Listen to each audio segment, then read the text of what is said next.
O Tribunal de Justiça Militar de Minas Gerais conquistou no ano passado o selo Diamante no Prêmio CNJ de Qualidade. Pelo mesmo conselho, recebeu também o primeiro lugar entre os tribunais militares no ranking da transparência. Quais são as razões desses reconhecimentos? Qual é o papel e a importância dessa justiça especializada em Minas e no país? Esses são os principais temas de hoje do nosso podcast Encontro Marcado, numa parceria com a Associação dos Magistrados Mineiros, a AMAGES. E para falar sobre o assunto, eu recebo aqui dois membros da alta direção do Tribunal da Corte, o presidente do Tribunal de Justiça Militar de Minas Gerais, desembargador Rúbio Paulino Coelho, e o ex-presidente do mesmo tribunal, o desembargador Fernando José Armando Ribeiro. E para me ajudar a entrevistá-los, eu recebo aqui sempre a presença bastante bem-vinda aqui do nosso presidente da AMAGES, juiz Luiz Carlos Rezende Santos. A todos, muito obrigado pela presença, um prazer recebê-los aqui em nosso programa. E a você que nos acompanha, por favor, inscrever-se no canal, em nosso canal no YouTube, e deixar lá suas sugestões e comentários que serão muito bem-vindos. Muito bem, doutor Rúbio, Coronel Rúbio, antes do selo Diamante, o tribunal já havia recebido o selo Ouro em 2022 e Prata 2021 e 2020, né? Um reconhecimento crescente, né? Qual que é a razão desses reconhecimentos aí, que o senhor fez e também na gestão do doutor Fernando, que o antecedeu para receber esses prêmios? Primeiramente, eu quero agradecer a oportunidade de estarmos aqui para conversar um pouco sobre a Justiça Militar e com muita alegria, Orion, aqui com o nosso presidente da AMAGES, Luiz Carlos, nosso prezado amigo, e também com o meu prezado amigo e ex-presidente do tribunal, meu colega no dia a dia, o desembargador Fernando Armando Ribeiro.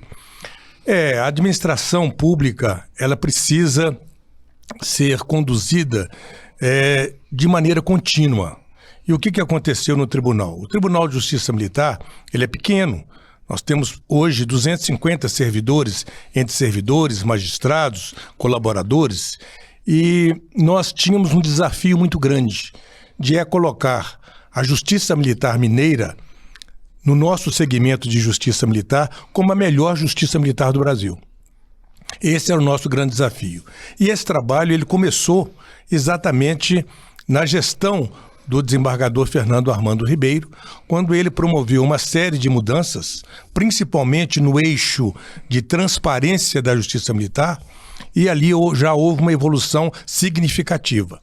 E ele conduziu muito bem num período difícil, que foi no período da pandemia, e ali nós já tivemos bons resultados e conseguimos, naquela época, passar do selo Diamante, ou melhor, do selo Prata para o selo Ouro.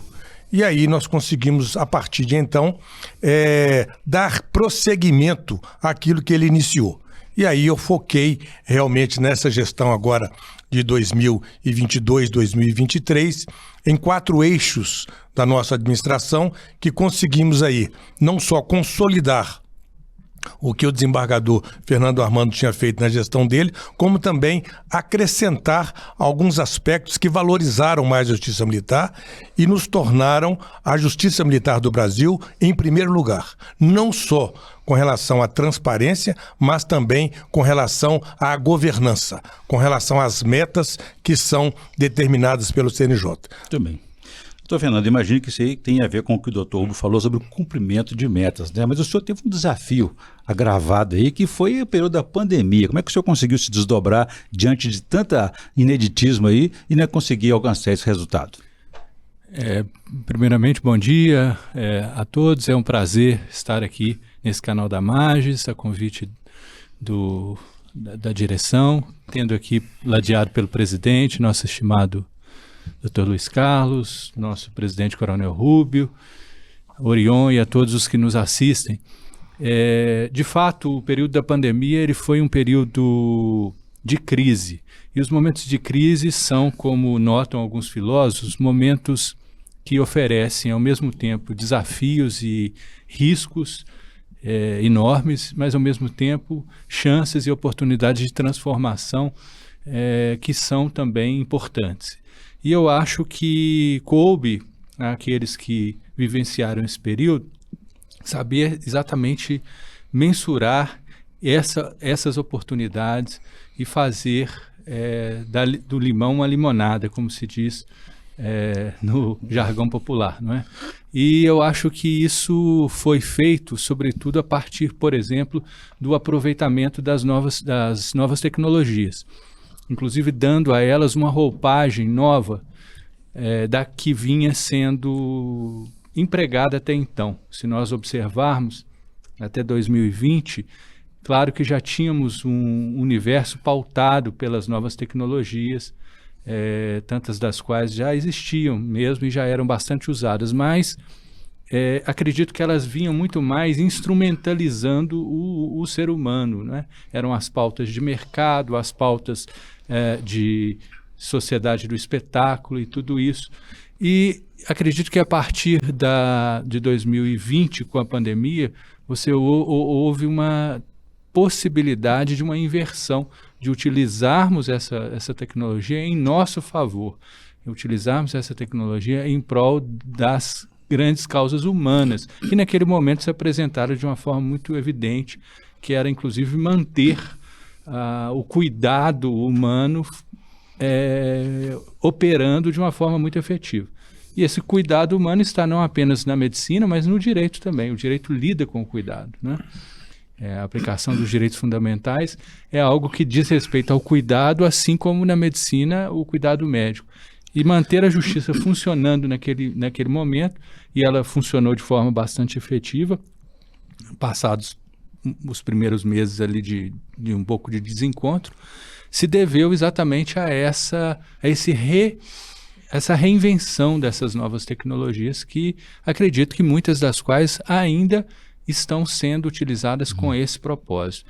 Então, no meu caso, eu acho que eu soube apenas canalizar um pouco essa dimensão para o tribunal, trazendo essa questão do aprimoramento tecnológico, a transparência, trazendo também aproveitando essas oportunidades para fazermos nós tínhamos uma deficiência de pessoal ali naquele momento, que o tribunal estava com 20% do seu quadro defasado, não é pouca coisa, né? Tínhamos uma deficiência que estava muito latente na corregedoria, na época, inclusive, né? Na primeira instância. Então, fizemos um concurso e, com isso, de fato, criamos aí um ambiente que tornou possível, né, o aprimoramento de iniciativas que vinham anteriormente, né? Isso que o presidente falou, eu acho que é um pouco, deve ser um pouco a visão do gestor em geral. Eu sempre pensei dessa forma, né? Fazer um pouco aquilo que o Newton disse certa vez, né? Que ele só tinha visto mais longe porque estava apoiado no ombro de gigantes. Então, e esses gigantes eram Copérnico, Galileu e outros, no caso deles, os antepassados. E eu acho que isso deve ser algo que deve também nortear o administrador público. Não é nunca querer ser melhor, né, do que o anterior, mas saber exatamente usar as construções anteriores para levá-las adiante. E eu também devo muito aos que me antecederam. Muito interessante isso, doutor Luiz Carlos. Que visão e avaliação que o senhor faz da Justiça Militar, porque o senhor é da Justiça Estadual, mas pelo perfil do senhor e pela condição também de presidente, o senhor é muito parceiro de todos os magistrados, das magistradas e também dos diversos segmentos da Justiça, né? Importante o que ele colocou aqui desse quesito continuidade. Isso merece um prêmio também na gestão, né? Mas claro, isso mostra que tem diálogo, que tem conversa, que tem planejamento, de que tudo é compartilhado, não é? Então, isso aqui, esse encontro que nós estamos tendo aqui, eu cumprimento já os nossos telespectadores, né? Cumprimento com alegria, que hoje eu estou aqui de frente a duas grandes personagens que constroem a gestão da justiça brasileira.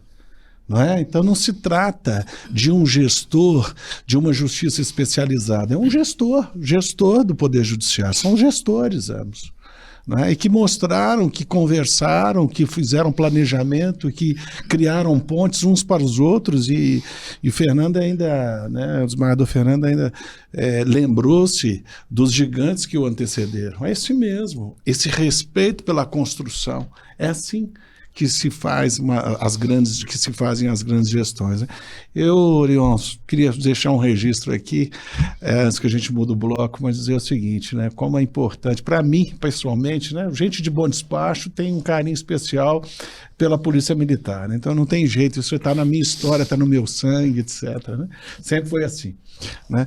Mas, mais do que isso, então eu sempre aprendi e sempre admirei o corpo militar do nosso estado em especial, talvez por causa desse apreço que eu tenho lá pelo batalhão lá de Bom Despacho e os tantos colegas que passaram por lá, primo meu que chegou à cúpula da Polícia Militar.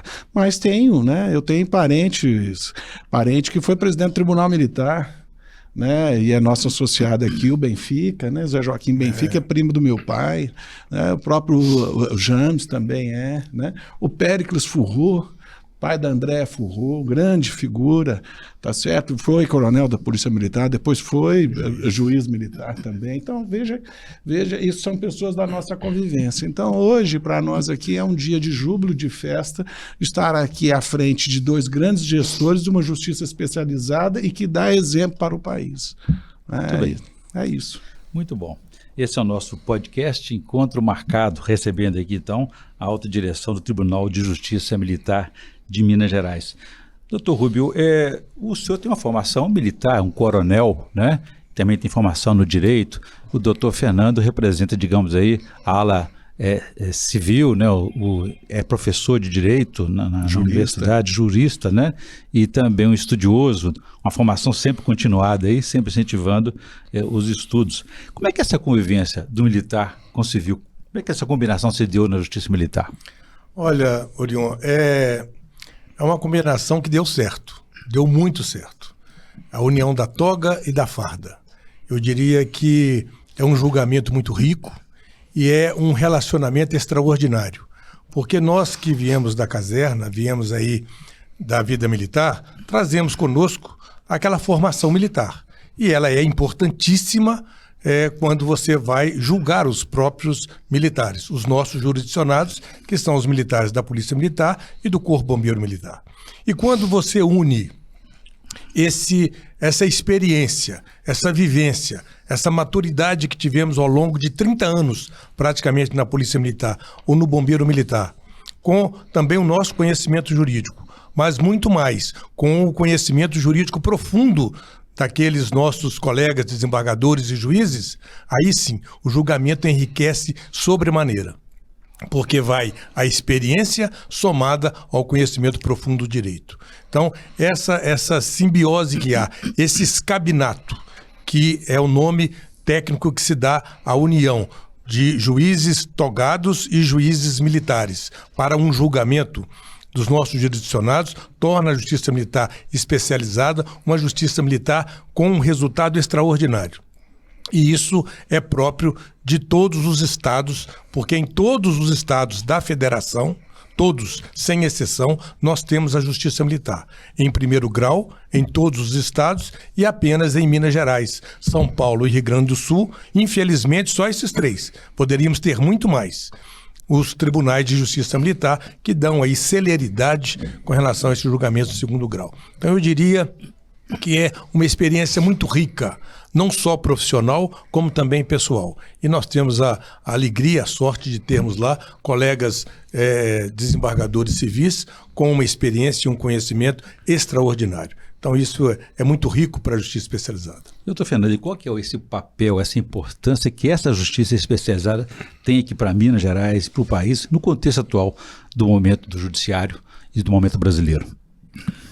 Orion, eu diria que a justiça militar, ela simboliza alguns elementos importantes que se colocam quando se fala em um Estado democrático de direito.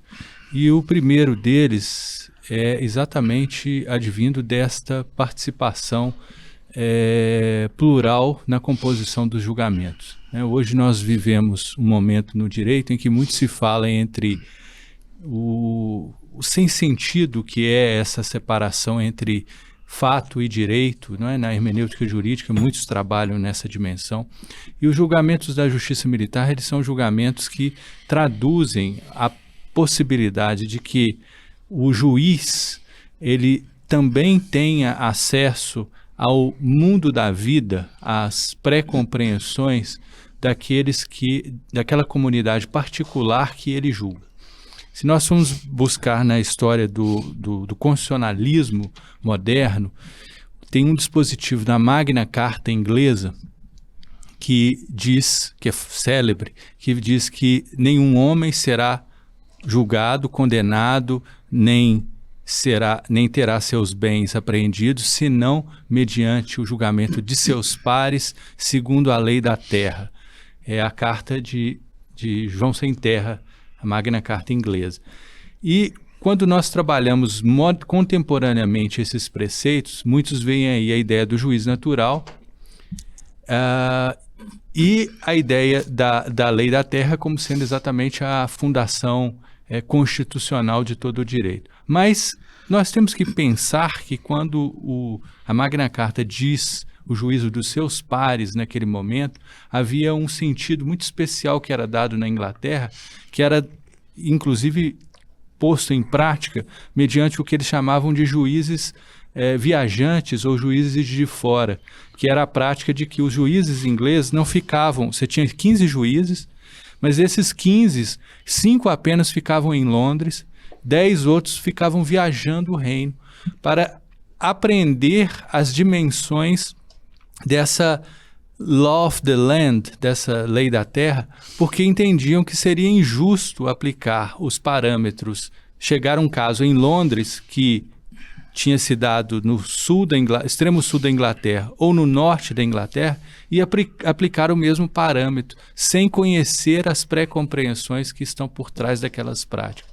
Portanto, a ideia do juiz de fora, do juiz viajante, era exatamente uma tentativa de compreender melhor esse mundo da vida, como diz o filósofo contemporâneo Habermas, que está por trás de todas as ações e toda a normatividade. E isso é algo que nós temos no escabinato da Justiça Militar e sobre o qual, inclusive, eu tive a oportunidade de escrever, de certa feita, fazendo essa vinculação, porque, ao contrário do que muitos pensam, eu acho que há um plus nesse tipo de julgamento que o assemelha ao Tribunal do Júri, que é também um tribunal popular, que advém dessa mesma construção da Magna Carta, mas com um ganho em relação ao Tribunal do Júri, porque na Justiça Militar, o juiz togado civil, ele não apenas preside um conselho, mas ele participa efetivamente dessa decisão, inclusive redigindo-a nos termos do Código Processual Penal Militar. Então, esse é um elemento muito importante. O outro elemento que eu não poderia deixar de lembrar, é que quando nós falamos de Estado de Direito, o Estado de Direito é uma construção moderna, da modernidade, não é? Falar em Estado romano, ou em Estado grego, ou em Estado egípcio, na verdade, usar um termo em um diferente contexto, porque o sentido realmente de Estado, ele vai ser dado a partir de Maquiavel e a partir da modernidade. E esses filósofos e pensadores que constroem o ideário do Estado de Direito, como, por exemplo, Jean-Jacques Rousseau, John Locke, Thomas Hobbes, todos eles têm como um elemento central que eles dizem que é um gatilho, uma das razões para a construção do Estado de Direito, que é a segurança. Eles não chegam a falar nem em segurança jurídica, nem em segurança pública. Eles falam em segurança num sentido amplo. Que a razão pela qual os homens saem daquilo que eles chamam de estado de natureza, que está em todos eles, que é uma suposta vivência humana pré-estatal em que o homem vivia ali como um lobo do outro, um lobo do homem. A razão pela qual o homem resolve deixar essa liberdade, entre aspas, quase que absoluta que ele tem, como tem um lobo na savana, como tem um pássaro no ar, e formar uma sociedade gregária, a razão pela qual ele faz isso, segundo todos eles, é a segurança. Então, nós não podemos deixar de pensar em uma justiça especializada que cuida com especificidade, com conhecimento detidos sobre a segurança, no caso da E a segurança. questão da universalização também é a humanização, né? Sim. Doutor Luiz Carlos, o senhor já percebeu, antes de todos talvez, dessa renovação da Justiça Militar, tanto é que abriu esse ano prestigiando a Justiça Militar com um evento aqui de ingresso de mais 6 novos juízes aí, 2 juízas, 4 juízes, quer dizer, mostrando essa oxigenação da Justiça Militar. Como é que foi essa decisão do senhor de prestigiar, abrir o ano já com a Justiça Militar? Isso aí, aqui é a casa dos juízes, né? Então, né, presidente Rubio, aqui é a casa dos juízes, não tem dúvida nenhuma. Uma honra enorme para a associação ter a oportunidade de acolher. Então, e aliás, presidente, eu queria mais uma vez, e agora aqui, valer desse veículo de comunicação, para agradecer a gentileza do senhor de ter trazido para a nossa casa, a casa de todos, né, esse momento sublime. Né? Quem é que vai se esquecer do dia de uma posse? É verdade. Não é? É uma cerimônia lindíssima, doce, cheia de esperança e tudo, né? E eu queria, engraçado que as pessoas não compreendem muito a dimensão da justiça militar e o desembargador Fernando foi tão feliz aqui, rapidamente trazendo a importância de se conhecer, de se saber de quem é que você está julgando, né? E eu fico pensando muito na situação atual. Nós vivemos um mundo extremamente complexo, pós-pandêmico, com uma reatividade enorme do ponto da violência civil, problema muito sério, um aumento grave com relação à criminalidade, muito também resultado dessa ausência de oportunidade de trabalho e tal, um momento crítico que vivemos economicamente, socialmente, familiarmente falando, não é? E o reflexo disso no julgamento daquelas pessoas que têm ações efetivas e difíceis de ser praticadas e de inopino. Não é? Então, daí talvez as pessoas não terem a compreensão de que uma decisão com relação a uma ação que o militar faz, ele pratica, ela não pode ser vista naquele contexto específico da ponta. Né? Então tem que saber o que estava se passando, como que aquilo se deu, né? E aí, daí a importância deste tribunal com esse tipo de qualificação. É Santo Agostinho que diz que a gente só pode falar daquilo que realmente conhecemos. Não é? Não vejo, essa é uma frase muito forte para mim, e eu fico sempre pensando nisso. Né? Efetivamente, até que ponto eu posso, com o meu material cultural, com aquilo que eu penso e tal, eu fazer um julgamento de valor sem ter uma contribuição plural daqueles que conhecem e que já passaram por aquilo. Então, eu queria dizer, e aí você me fala desse encontro com os novos juízes aqui, né?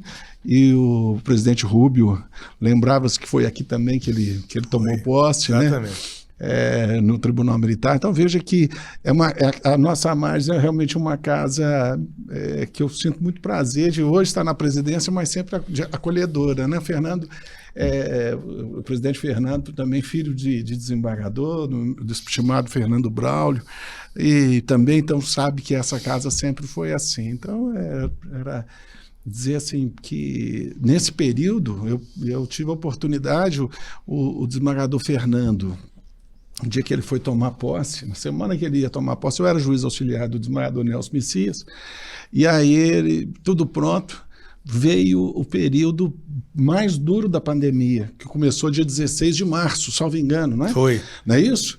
E a posse era dia 20, né? Dia 20 de março. E aí tudo preparado, né? E tudo para a posse dele, uma cerimônia muito bonita, planejada, e teve que tudo ser à distância, né? Praticamente à distância, foi reduzido o público, como foi difícil.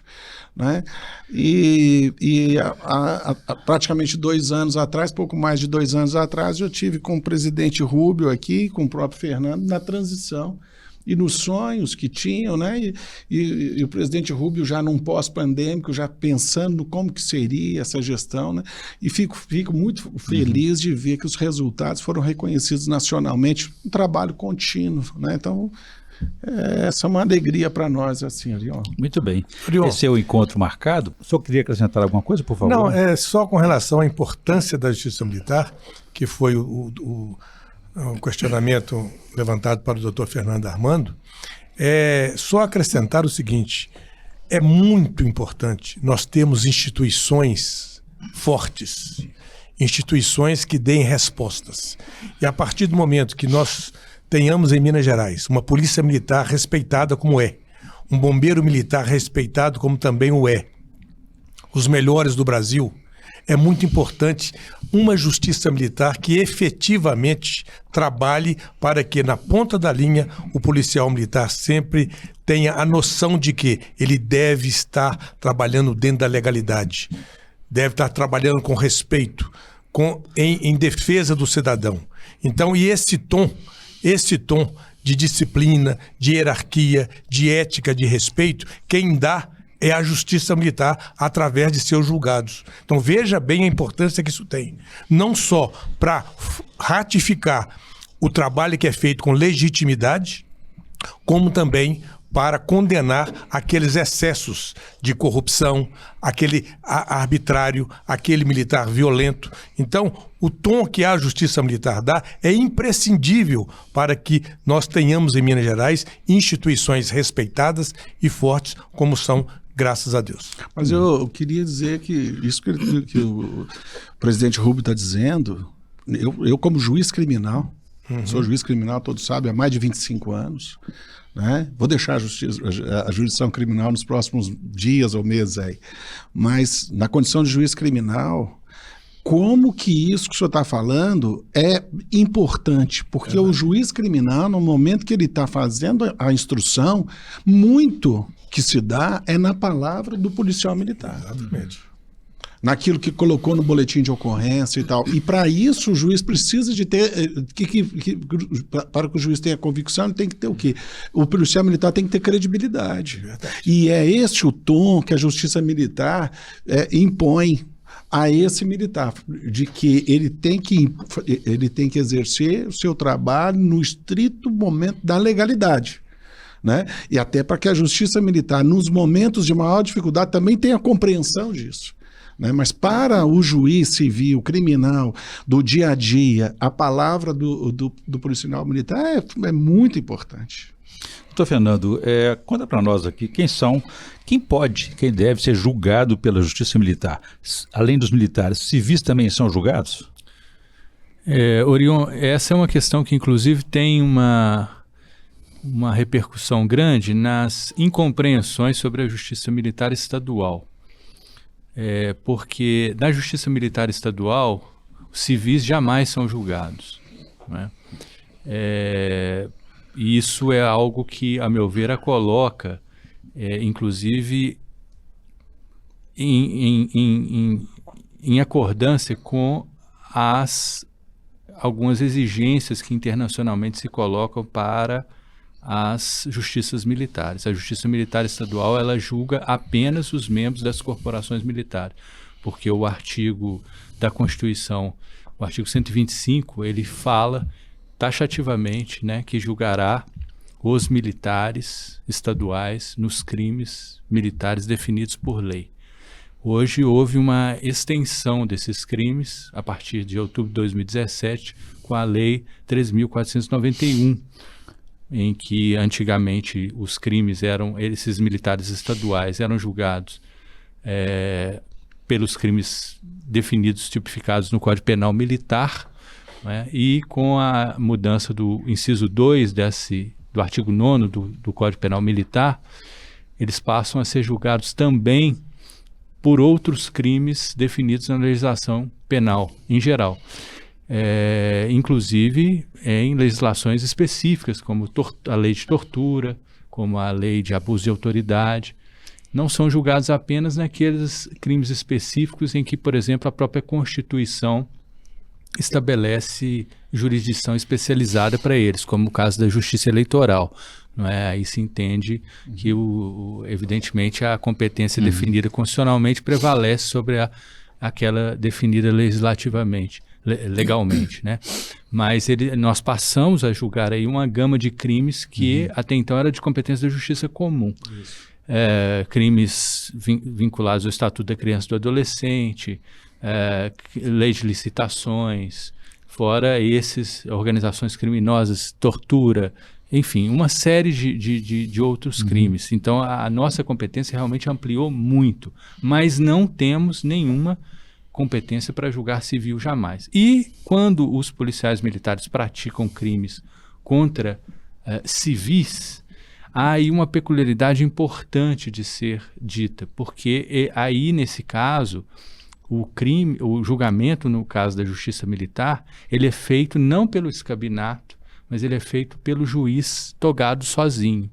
Ou seja, o juiz de direito da justiça militar, que é um juiz concursado, com formação jurídica, juiz civil, ele fará o julgamento sozinho. Não haverá a composição dos pares, do que nós falamos aqui do escabinato, que é o juiz civil ladeado por integrantes da corporação militar.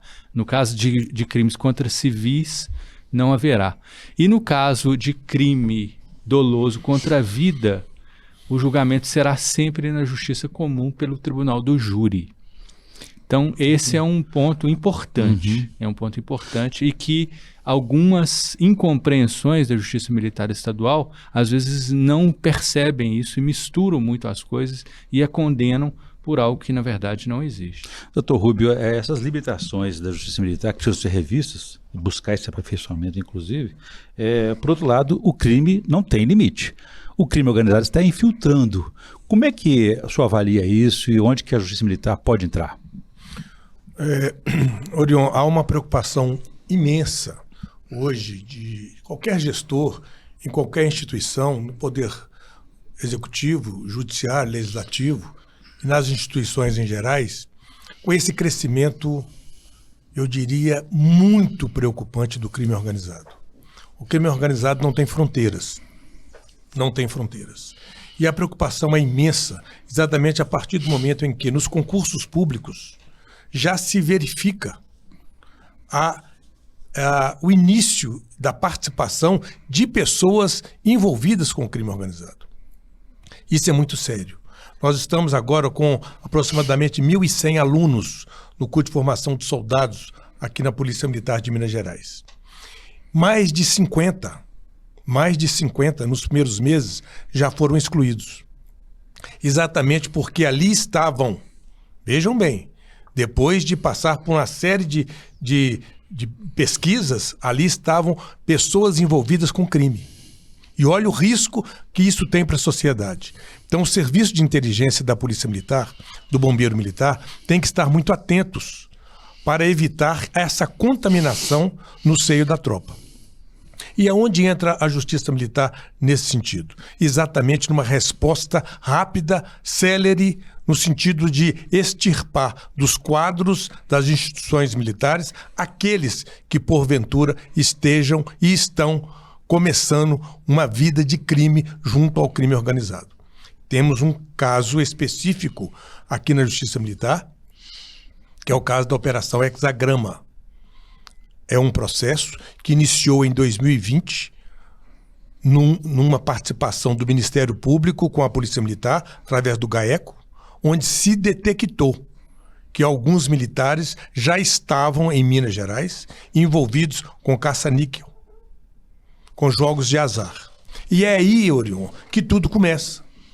Porque lá no Rio de Janeiro, por exemplo, tudo começou, as milícias começaram com essa corrupção primeira, aquele aceno de corrupção que o policial militar acaba indo. E a partir dali, ele é cooptado por esse crime organizado. Hoje, essa é uma realidade clara no Rio de Janeiro. De há muito, hoje não, de há muitos anos. E em Minas Gerais, nós não podemos deixar que isso aconteça. Então, houve uma atuação extremamente rápida a partir de 2020, e que nós já tivemos, em 3 anos e meio, mais de 18 sentenças criminais decididas no primeiro grau da Justiça Militar, onde mais de 20 militares já foram condenados em virtude deste início de manifestação de crime organizado no seio de Polícia Militar e Bombeiro Militar. Então, a Polícia Militar é dura, é rápida e a Justiça Militar mais rápida ainda. Vejam bem, em menos de 3 anos, conseguiu-se, através de 18 ações penais, identificar militares e vejam bem, soldados, cabos, sargentos e oficiais. Olha a gravidade disso. Mas a resposta foi tão rápida que em 3 anos e meio, praticamente, esse início de organização criminosa ele já está extirpado. Então, essa é a diferença de Minas Gerais para o Rio de Janeiro. Essa é a diferença de Minas Gerais para alguns estados do Nordeste. Então, por quê? Porque a Polícia Militar age com rigor e tem uma justiça especializada que dá uma resposta muito célere, muito efetiva e não permite que o crime organizado se instale.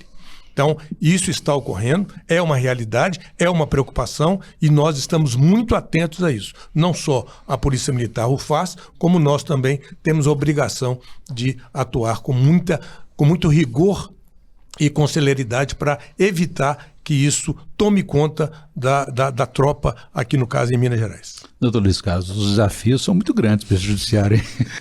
Nós, é claro, mas são muitos. O que o presidente Rubio estava falando aqui, já conversamos isso outras vezes, o Fernando também, são os desafios do exercício da judicatura. A judicatura é assim. Então, a judicatura ela tem que ser exercida com coragem, ela tem que ser exercida de forma independente, não é? Porque, do contrário, ela não vai fazer a distribuição daquilo que nós esperamos. O que a sociedade espera da gente é um julgamento isento, célere, tá certo? E correto. Não é um julgamento por ouvir dizer, julgamento com que as provas sejam transparentes, cristalinas, não é? E que você não tenha invencionice nisso. Julgamento e juiz, em qualquer de suas, seja Tribunal Superior, seja na Justiça Militar, na Justiça Eleitoral, Justiça do Trabalho, juiz não é justiceiro. Juiz não está ali para isso. Né? Juiz vai julgar com a prova dos autos, vai julgar com a lei nas mãos, tá certo? Mas vai cuidar para que esse julgamento seja rápido, né, o suficiente para que seja efetivo. Né? Por isso que tem regras, tem regra de prescrição e etc. Né? Então, a gente vê essa preocupação e quanto é importante uma justiça especializada com um tema tão sensível para com a sociedade, exatamente para que essa resposta possa chegar a tempo e modo como esperado. Né? São os desafios, né? E veja bem, e uma resposta ela tem que ser... Veja o caso de policial militar quando ele se envolve com crime. Não é um jurisdicionado qualquer, é um jurisdicionado que tem arma, isso, que tem treinamento. E tem farda, tem farda. Ele anda ali ostensivamente, olha que perigo é esse. É um risco imenso para a sociedade. Dúvida. Então, por isso que a atuação da Justiça Militar nesses casos, ela deve ser firme, rápida, pontual. Porque se não fizermos isso, corremos o risco, sim, de termos instituições fragilizadas, como já ocorre em vários estados da federação. É a contaminação. É a contaminação. Veja o país Equador aqui ao lado. Sim. A que ponto chegou. Verdade. Então, se nós não agirmos com esse rigor e com essa rapidez, nós vamos ter muitas dificuldades pela frente. Doutor Fernando, isso não é exclusividade de um segmento, né? Como é que o senhor vê essa... O senhor falou há pouco, no bloco anterior, sobre o Estado de Direito, né? Qual que é a relação da Justiça Militar com o Estado Democrático de Direito, com os direitos humanos? Eu acredito que é uma relação muito profunda e aprofundada ainda mais nos dias de hoje, com a extensão da nossa competência para julgar crimes tão delicados como o crime de tortura, como o crime de abuso de autoridade. E ao estabelecermos, na verdade, um controle permanente, efetivo, institucionalizado e constitucionalizado de uma instituição que clama por controle. Uma das características que eu acho mais importantes quando se fala em justiça militar é destacar exatamente a ideia de controle. É algo que no constitucionalismo mundial muito se fala, não é? É importante valorizarmos as instâncias de controle.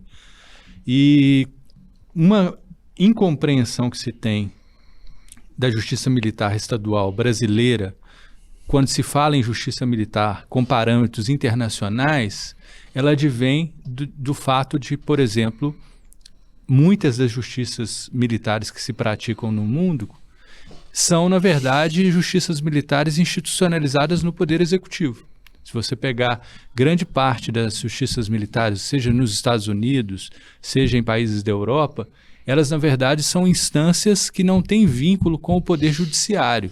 Elas são instâncias que são instituídas dentro das corporações, que estão instituídas temporariamente pela administração pública e, ao contrário da nossa, que é uma instituição que, como a Constituição deixa muito claro, pertence ao Poder Judiciário, é permanente, submete-se a todos os parâmetros de controle do Poder Judiciário. E isso, evidentemente, já cumpre, inclusive, um dos requisitos que a Organização das Nações Unidas, na sua Comissão de Direitos Humanos, quando fala da justiça militar, ela exige que a justiça militar seja um órgão permanente. A nossa é um órgão permanente. A Organização de Direitos Humanos também exige que a justiça militar não julgue civis. A nossa justiça militar estadual não julga civis. Ela exige também, a Carta de Direitos Humanos da ONU, que a justiça militar, os seus julgados sejam passíveis de recurso para instâncias civis. A nossa justiça militar ao contrário do que muitos pensam, os recursos que emanam dos tribunais de justiça militar ou dos tribunais de justiça nos estados que não têm tribunal de justiça militar sobre direito militar, eles não vão para o Superior Tribunal Militar, o STM, eles vão para o STJ e para o Supremo Tribunal Federal. Isso é também algo bastante confundido, as pessoas acham que o STM é uma instância revisora nossa e não temos nenhuma ligação jurisdicional com o STM. Okay. E isso também nos garante algo muito importante. Né? Presidente, nós estamos na reta final do nosso programa. Eu gostaria de ouvi-lo também sobre alguns aspectos administrativos, né? Nessa expansão, nesse aperfeiçoamento da Justiça Militar, busca-se uma vaga, por exemplo, no Conselho Nacional de Justiça e também tratar de matérias hoje que estão mais ligadas à Fazenda Pública do que à própria Justiça Militar. Como é que está esse processo? Perfeito, Orion. Veja bem, no Conselho Nacional de Justiça, hoje, composto de 15 conselheiros, todos os segmentos de justiça estão ali representados, exceto a Justiça Militar. Então, é uma reivindicação que fazemos já de há muito e, felizmente, temos tido agora, nos últimos anos, com um apoio muito grande da própria AMB, da Associação dos Magistrados Brasileiros, e também de outros setores, para que a Justiça Militar tenha ali um representante. Hoje, a PEC número a PEC número 4, cujo senador Mourão é o relator, nós temos ali já bem encaminhado as 2 vagas que serão destinadas à Justiça Militar Brasileira. Uma para a Justiça Militar Federal e outra para a Justiça Militar Estadual. Então, o Conselho passaria a ter 17 membros e aí sim toda a representatividade do segmento de justiça estaria ali presente no CNJ. Então, esse é um ponto que nós estamos reivindicando, já há acenos nesse sentido, já há acordo nesse sentido. Tivemos conversando pessoalmente com o presidente do Senado recentemente, também com o senador Mourão, então o encaminhamento deve acontecer nesse primeiro semestre ainda com relação a essas 2 vagas que serão criadas. Um outro aspecto também muito importante que nós estamos buscando é exatamente o aumento de competência da Justiça Militar para algumas matérias, para alguns assuntos que hoje ficam a cargo da Vara da Fazenda Pública. Por exemplo, promoções de oficiais e praças. A Justiça Militar teria completa capacidade de decidir essas questões. Transferências de militares, questões administrativas, que hoje ficam a cargo da Fazenda Pública, acumulando inúmeros processos que poderiam estar conosco. Matéria que nós conhecemos, que estão previstos nos estatutos, nas normas, nos regulamentos das instituições militares e que hoje estão na Vara da Fazenda Pública, com relação, por exemplo, a concursos internos, editais de concurso, tudo isso está destinado à Vara da Fazenda Pública. E há possibilidade também de trazermos essa matéria para a Justiça Militar. Desafogaria essas varas da Fazenda Pública pelo excesso de processos que tem, que nós receberíamos uma matéria que conhecemos e que temos afinidade com ela pela própria experiência, não só na Polícia Militar, e pelo dia a dia da Justiça Militar. Além de desafogar, por exemplo, a vara da Fazenda Exatamente, Pública, né? não tenha dúvida. Doutor Luiz Carlos, nas considerações finais do senhor aí, a gente viu exemplos aqui de gestão e de celeridade, que é um grande desafio também do judiciário, como toda a questão da morosidade, né? E a gente vê, Orion, que na verdade nós estamos falando aqui na otimização da prestação jurisdicional. E ver que isso é uma coisa permanente, né, presidente? Exatamente. Do Fernando. Isso é permanente. Então, à medida que isso for acontecendo, então nós estamos falando, a criminalidade está aumentando, a situação fica mais difícil. São sensibilidades de algo que a justiça tem que se preparar para distribuir melhor o seu trabalho. A possibilidades como ocupar cadeiras do Conselho Nacional, isso tudo faz com que o diálogo seja mais primoroso, que haja mais compreensão, que a gente conheça mais a realidade, né, do nosso país e da forma de distribuir justiça. E também as competências de natureza civil como essas aí que o presidente Rubio colocou, não vejo menor obstáculo para isso. Aliás, acho uma riqueza esse tipo de distribuição. Então, acho muito interessante que todos esses avanços que estão acontecendo no Congresso Nacional, com relação a estes temas, e sempre pensando no melhor, na melhor prestação jurisdicional. E é isso que tem que ficar bem claro.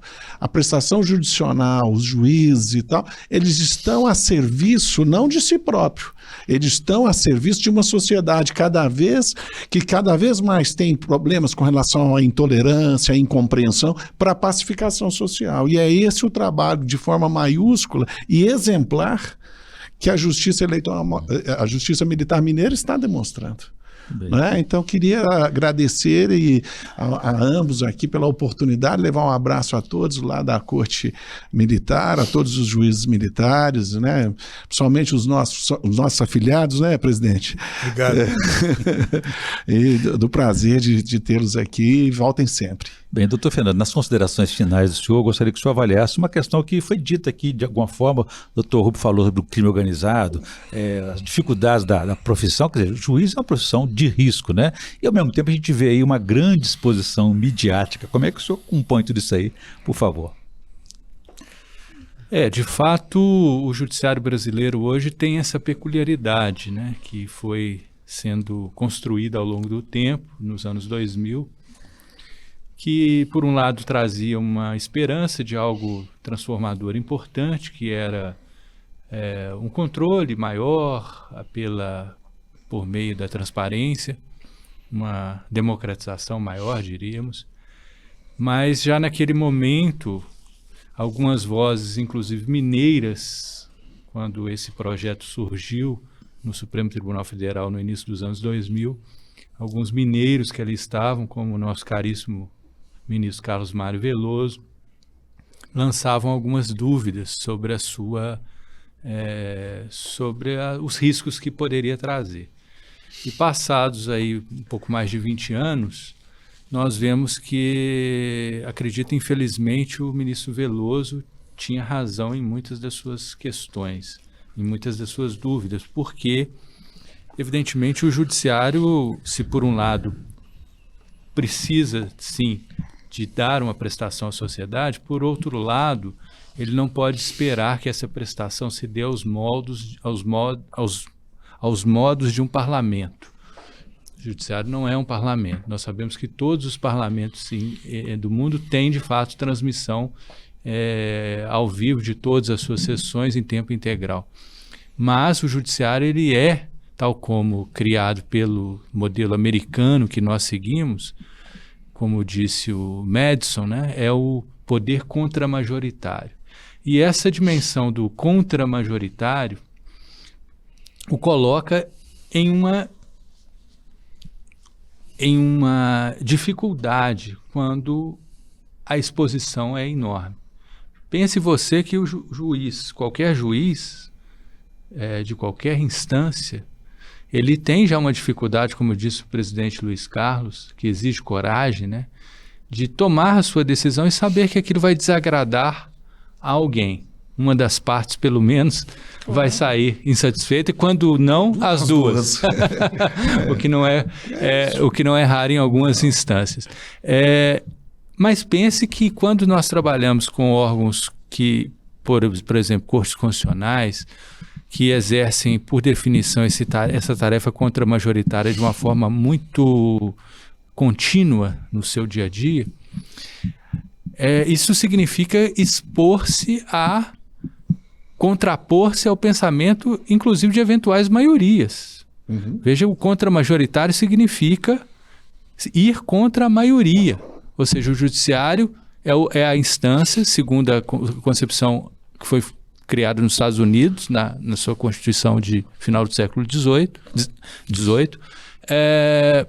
de que a judiciária seria responsável por guardar determinados valores jurídicos, de maneira que, ainda que a maioria eventualmente formada resolvesse mudá-los, o judiciário diria, não pode. Ou seja, se 90% dos americanos resolver fazer uma mudança num determinado sentido, o judiciário vai dizer, infelizmente, os 9 juízes da Suprema Corte vão se contrapor a 250 e tantos milhões de americanos. E é assim. Isso é o poder contramajoritário, né? E quando você põe esse poder numa exposição tamanha, evidentemente isso leva a um risco de fragilização, não é? Nós vemos que, por exemplo, a Suprema Corte americana ela não trabalha com esse mesmo molde de exposição que o Supremo Tribunal Federal tem, né? Eles até hoje se permitem algumas gravações, eles fazem um controle das imagens, mas essa exposição que é de moldes parlamentares, em tempo integral, de debates e etc., isso eles não têm.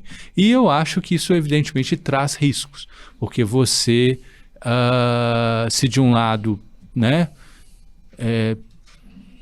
leva ao conhecimento, e realmente o desconhecimento do judiciário também não é bom, e eu falo porque a justiça militar é uma justiça ainda desconhecida, e ela sofre ainda com esse desconhecimento, como eu ressaltei aqui hoje, mas eu acho que o extremo oposto, que é também a exposição excessiva, ela não é boa. Vejamos que na década de 60, 2 ministros do Supremo Tribunal Federal, um deles inclusive mineiro, escreveram livros lamentando que o Supremo era um órgão desconhecido. Aleomar Baleiro e Oscar Dias Correia. Ambos têm livros que têm como tema o desconhecimento do Supremo Tribunal Federal. O de Aleomar Baleiro, inclusive, se chama O Supremo Tribunal Federal, esse desconhecido. E sabemos que passadas mais de 4 décadas, 5 décadas, o Supremo está longe de ser um desconhecido, pelo contrário, né? Mas eu acho que foi-se para um extremo, talvez oposto, que precisa ser talvez repensado, né? Eu acho que uma outra questão muito importante que muito se fala no judiciário americano em momentos assim, que é o de autocontenção judicial, eu acho que é sempre algo bem-vindo também, não é? Então a exposição excessiva, eu acho que ela precisa ser muitas vezes repensada. Muito bem. Bom, eu tive o prazer aqui de receber o presidente do Tribunal de Justiça Militar de Minas Gerais, Coronel Rubio Paulino Coelho, e o desembargador Fernando Armando Ribeiro, já presidiu também o tribunal, e tive aqui o auxílio luxuoso do presidente da AMAJ, juiz Luiz Carlos Rezende, que me ajudou a conversar com ele sobre os novos papéis, os desafios e a importância da justiça militar em Minas e no Brasil. Obrigado a todos pela presença, um prazer recebê-los aqui.